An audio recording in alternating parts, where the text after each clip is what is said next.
রমজানে মা বোনেরা প্রতিযোগিতামূলক কোরআন খতম করা জায়েজ আছে কিনা?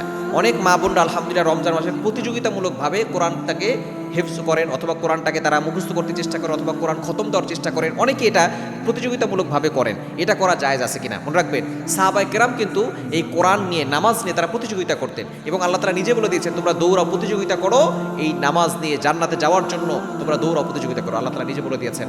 আল্লাহ পাক রব্বুল আলামিন 4 নম্বর পারা 6 নম্বর পৃষ্ঠার 1 নম্বর লাইন সূরা আলে ইমরানের 133 নম্বর আয়াতে বলছেন, ওয়াসারিউ ইলা মাগফিরাতিম মির রাব্বিকুম ওয়া জান্নাতিন আরদুহাস সামাওয়াতু ওয়াল আরদ। তোমরা দৌড়াও, প্রতিযোগিতা করো তোমাদের রবের ক্ষমার দিকে, জান্নাতের দিকে। উইদ্দাত লিল মুত্তাকিন, আল্লাহ মুত্তাকিদের জন্য জান্নাত তৈরি করে রেখেছেন। সুতরাং সাহাবায়ে কেরাম কোরআন পড়া নিয়ে প্রতিযোগিতা করতেন।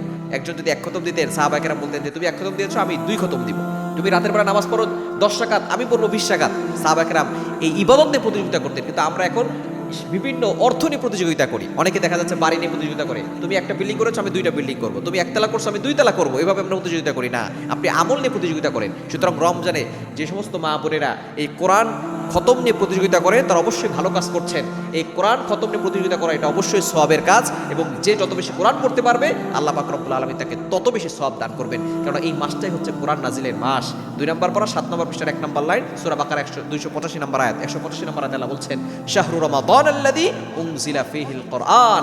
আল্লাহ পাক রব্বুল আলামিন এই মাসে কোরআন নাজিল করেছেন। এজন্য আসুন আমরা সকলেই প্রতিযোগিতামূলকভাবে বেশি বেশি দান করার চেষ্টা করি, নামাজ পড়ার চেষ্টা করি, কোরআন তেলাওয়াত করার চেষ্টা করি, ভালো কাজ করার চেষ্টা করি। তাহলে রমজান আমাদের সার্থক হবে। এই রমজান আমাদেরকে জান্নাত পর্যন্ত পৌঁছে দেবে।